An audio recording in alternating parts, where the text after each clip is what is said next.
Gitarja, my queen, possibly my favorite civ in the game. Oh, how I feel you are overlooked. Today we are going to go over Gitarja in Indonesia.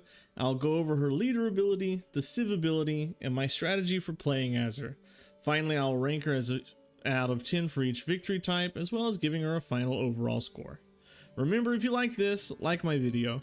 One click from you makes the time I spend making these videos very worthwhile. Gitarja rocks.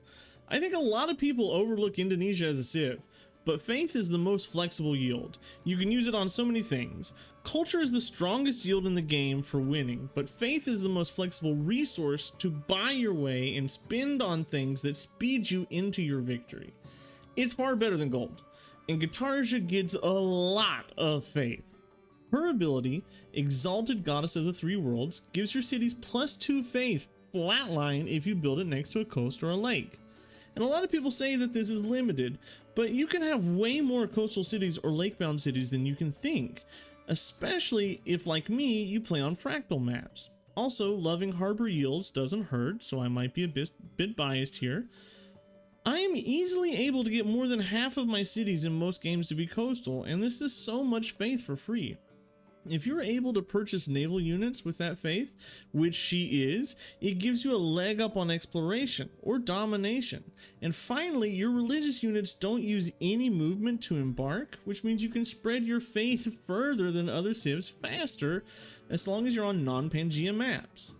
Indonesia's ability synergizes well with all of this. Great Nusantara allows you to get minor adjacencies from coasts and lake tiles towards your holy sites, campuses, industrial zones, and theater squares.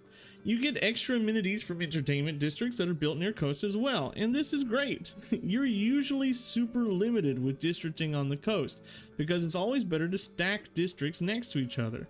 But now the coast counts as a district for you. It's just a nice little bonus that in the end will give you more Faith, as in my opinion, Indonesia should probably go for religion. Indonesia also gets the Jong, a unique frigate which you can buy with all of your Faith that can escort units faster.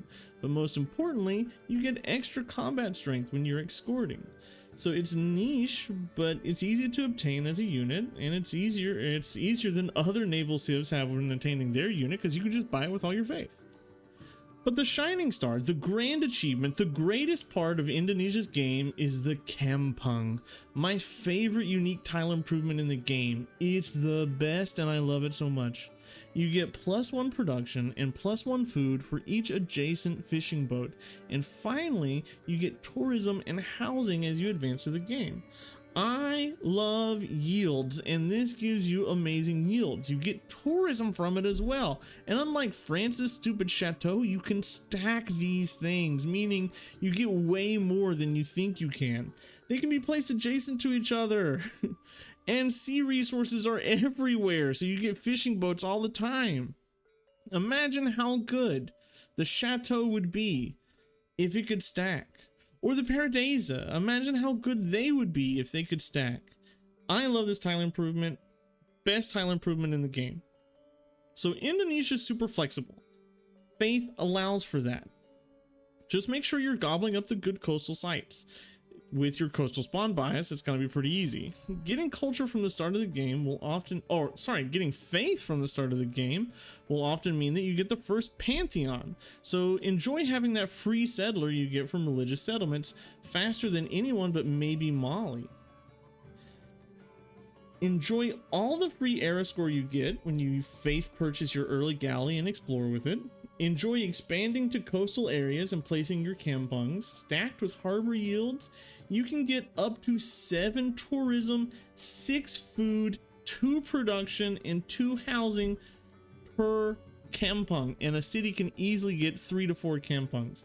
Easily, even more sometimes. I think my max in a city was 8 kampung tiles in my city, and you could get more than that. You can use all of your crazy Faith to get a religious victory, even though you don't have a bonus towards securing a profit.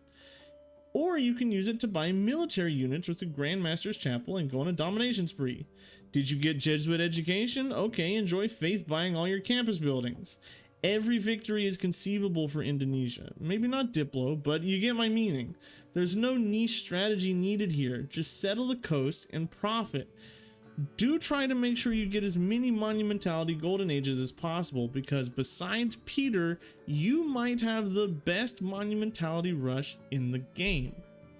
For me, Indonesia is best at religious victories. You get more faith per turn than Gandhi, and you both have an equal chance of getting a profit. However, Indonesia does not suffer from not getting a profit.